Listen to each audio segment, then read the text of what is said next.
اور شیطان سے دشمنی سکھائی، فرمایا انہ لکم عدو مبین، وہ کھلا دشمن ہے، فاتخذوہ عدوا، تمہیں بھی اس کو دشمن سمجھنا چاہیے۔ شیطان وہ طاقت ہے جو ہمیں نظر نہیں آتی، شیطان غیر مرئی طاقت ہے، وہ ہمیں نظر نہیں آتی، اس لیے قرآن کریم کہتا ہے فَإِذَا قَرَأْتَ الْقُرْآنَ فَاسْتَعِذْ بِاللَّهِ مِنَ الشَّيْطَانِ الرَّجِيمِ، جب تم لوگ قرآن کریم پڑھنے لگو تو اللہ کی پناہ میں آ جاؤ شیطان مردود سے، کہ میرے مولا مجھے اپنی پناہ میں لے لے، میرے مولا مجھے اپنی حفاظت میں لے لے، میرے اللہ مجھے اپنی نگرانی اور نگہبانی میں لے لے، شیطان مردود تاکہ مجھے نقصان نہ پہنچائے۔ علامہ شمس الحق افغانی رحمہ اللہ کی بات نقل کر رہا ہوں، فرماتے ہیں غیر مرئی قوت شیطانی ہے تو اس کے مقابلے میں اللہ سے مدد مانگی، یہ بھی غیر مرئی قوت ہے جو ہمیں نظر نہیں آتی، خدا شیطان سے نمٹ لے گا، تمہارا معاملہ ایک طرف ہو جائے گا۔ ہم نے اللہ رب العزت سے پناہ طلب کر لی کہ اللہ ہمیں اپنی پناہ میں لے لو، ہمیں شیطان مردود سے بچا لے۔ اور شیطان ان الشیطان یجری احدکم مجری الدم، حدیث پاک میں تمہارے شریر میں، تمہارے جسم میں، تمہارے بدن میں، تمہاری جان میں جیسے خون دوڑ رہا ویسے شیطان تمہاری رگوں میں دوڑ رہا۔ کیا مطلب؟ پاؤں کا خون سر تک یوں فوراً آ رہا، یوں سرکولیشن چل رہی ہے، گھوم رہا ہے یہ خون، تو شیطانی نفسانی خواہشات اور خیالات بھی یوں بندے کے دماغ کو دوڑ رہے ہوتے ہیں، یہ کریں جی، یہ کریں جی، یہ کریں جی، یہ کریں جی، یہ کریں جی، یہ کریں، یوں معاملہ چل رہا ہوتا ہے۔ یہ شیطانیت ہمارے ساتھ یوں چل رہی ہے، اور شیطان ایسے ایسے دھوکے دیتا کہ وہ ہماری آخرت برباد کرنے کے لیے تگڑا ہو کر بیٹھا ہوتا ہے، اور ایسے ایسے کام ہم سے کرواتا ہے تاکہ ہماری آخرت خطرے میں پڑ جائے، اور ہماری آخرت کے معاملات ایسے ہو جائیں تاکہ ہم اس کے ساتھ بات ہی نہ کر سکیں کہ معاملہ ہے کیا اور کس حد تک چلنا ہے اور کہاں تک ہمارے معاملے، اور شیطان کہاں تک ہمارے معاملات میں آگے چل کے ہمیں خراب کر رہا ہے۔ اور میں آپ کے سامنے قرآن کریم پیش کرتا ہوں جس میں رب العزت نے ہمیں شیطان سے بچنے کی بات ارشاد فرمائی۔ سورۃ فاطر ہے، آیت نمبر 5 ہے، یہ سورۃ نمبر 35 ہے اور آیت نمبر 6 ہے۔ ان دو آیات میں رب کریم نے ہمیں شیطان سے بچنے کی بات فرمائی۔ فرمایا یا ایھا الناس ان وعد اللہ حق فلا تغرنکم الحیات الدنیا ولا یغرنکم باللہ الغرور۔ کیا ہے لوگو؟ یقین جانو اللہ کا وعدہ سچا ہے، جو اللہ نے بات کی ہے وہ حق ہے، لہٰذا تمہیں یہ دنیاوی زندگی میں ہرگز دھوکے میں نہ ڈالے، اور نہ اللہ کے معاملے میں شیطان تمہیں دھوکے میں ڈالے۔ اور یاد رکھنا شیطان بہت بڑا دھوکے باز ہے۔ ان الشیطان لکم عدو، شیطان آپ کے لیے دشمن ہے، فاتخذوہ عدوا، اسے اپنا دشمن سمجھو۔ انما یدعو حزبہ لیکونوا من اصحاب السعیر، شیطان کی کوشش یہ ہے کہ وہ اپنے ماننے والوں کو اس بات پہ ایگری کر لیتا ہے تاکہ اس کے فالوورز اس کے ساتھ جہنم کا ایندھن بن جائے۔ یہ ہمیں قرآن کریم بتا رہا ہے۔ شیطان کی چالیں یہ ہیں، شیطان کے معاملات یہ ہیں، شیطان کا طرز یہ ہے، شیطان کی بود و باش یہ ہے، شیطان کے شب و روز کی محنتیں یہ ہیں کہ وہ یہ کام ہمارے ساتھ کرانا چاہ رہے ہیں۔ اب ایک سوال ہے، جو شیطان یہ ترتیبیں کر رہا ہے اس سے ہم بچیں گے کیسے؟ اعوذ باللہ من الشیطان الرجیم ہمیں بچائے گی۔ ہم اللہ رب العزت کی پناہ میں آئیں گے تو اللہ کے پاس پہنچنے کے بعد شیطان کی قوت ہمارے اوپر اثر نہیں کر سکے گی۔ یہ ترتیب ہے، جب تک یہ معاملہ نہیں ہے اس وقت تک ہم شیطان سے نہیں بچ سکتے۔ اپنے تئیں، اپنے بھروسے پر، پرسنلی معاملات کو بیس بنا کر کے ہم ذاتی طور پہ شیطان سے بچ جائیں گے؟ جی نہیں۔ شیطان کے پاس بڑے داؤ پیج ہیں، وہ اپنے داؤ لگائے گا، بندہ اس کے داؤ میں پھنس جائے گا۔ مثلا شیطان کے پاس ایک بہت بڑا داؤ یہ ہے، نورانی داؤ میں داؤ ہے،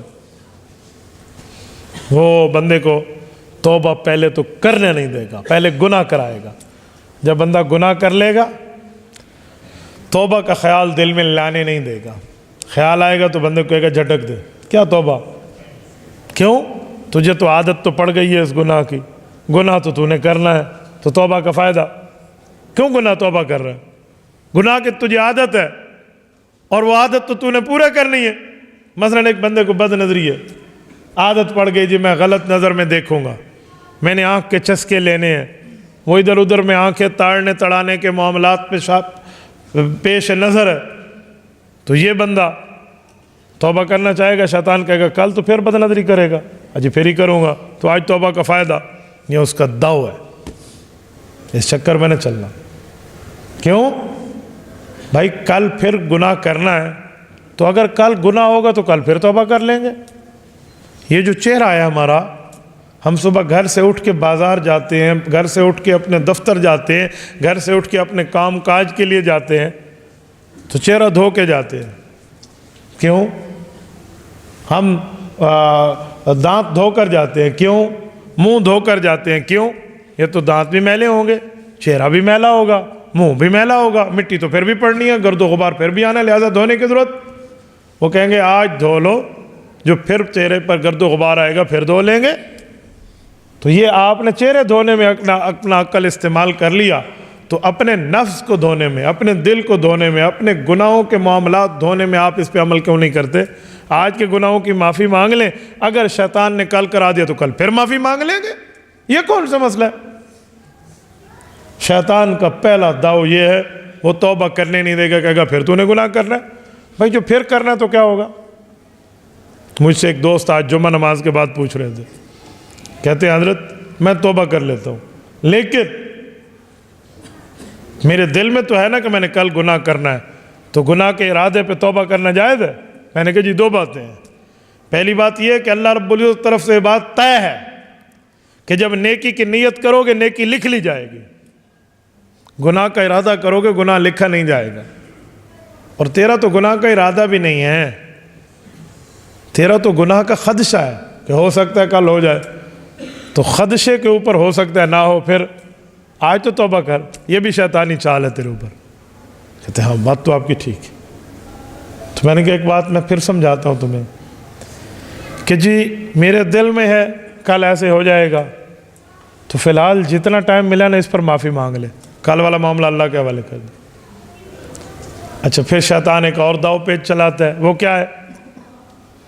وہ کہتا ہے اتنے گناہ ہیں تیرے، اگر بندہ خود کو توبہ پہ تیار کر لے نا تو شیطان توبہ نہیں کرنے دے گا۔ اتنے گناہ ہیں تیرے، یہ ظلم کیا، یہ غیبت کی، یہ بہتان لگایا، یہ بد نظری کی، یہ گالی دی، یہ گانا سنا، یہ جھوٹ بولا ہے، اتنے گناہ۔ ایک لفظ اللہ میری سوری ہے، اللہ میری معافی ہے، اللہ میری توبہ، ایک لفظ کہنے سے معاف ہو جائے گا؟ اتنا جلدی معاف نہیں ہوتا، یعنی اللہ سے نا امید کرتا ہے، اتنا جلدی معاف نہیں ہونا۔ اور بندہ اس بات پہ راضی ہو جاتا ہے کہ واقعی اتنے بڑے گناہ ایک ہی لفظ پہ معاف ہو جائیں گے۔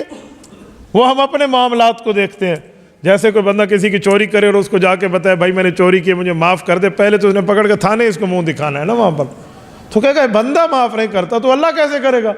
تو یہ شیطان نے داؤ پیچ جلا لیا اور کہا جی نا نا نا نا نا نا نا، اتنی جلدی معاف نہیں ہوتے، او حج کرنے پڑیں گے، پیسے اکٹھے کر حج پہ جانا پھر شاید معاف ہو جائے، عمرے پہ جانا وہ ترتیب میں کھلیں گے، بعد میں کہا امتداد میں لے جاتا ہے، لمبے معاملے میں لے جاتا ہے تاکہ معاملہ کھٹ میں پڑ جائے۔ شیطان کو اس بات کا جواب سمجھاؤ اور اپنا دماغ صاف کر، میرے اللہ نے گناہوں کی معافی کی ترتیب مجھے بتائی ہے۔ رب کریم فرماتے ہیں ان اللہ یغفر الذنوب جمیعا، کہ تم توبہ کرو میں تمہارے سارے گناہ معاف کرنے پہ قادر ہوں۔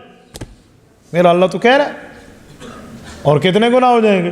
تو کہ اتنے اتنے اتنے اتنے، ذرا دماغ کو کھول، میرے پاک پیغمبر نے حدیث قدسی بیان فرمائی ہے، جامع ترمذی میں موجود ہے، اللہ کے رسول فرماتے ہیں اللہ نے فرمایا یا ابن آدم لو بلغت ذنوبک عنان السماء ثم استغفرتنی غفرت لک ولا ابالی۔ اے آدم کے بیٹے کتنے گناہ کرے گا، اتنے کرے گا، اتنے کرے گا، اتنے کرے گا کہ آسمان کی نوک تک تیرے گناہ پہنچ جائیں گے، اگر اس کی اتنی مقدار بھی ہو گئی فثم استغفرتنی، پھر تیرے دل میں آیا اللہ معاف کر دے، غلطی کی، غفرت لک ولا ابالی، میں سارے معاف کر دوں گا، مجھے کسی کو باز پرس کی فکر نہیں ہے، رب معاف کر دیں گے۔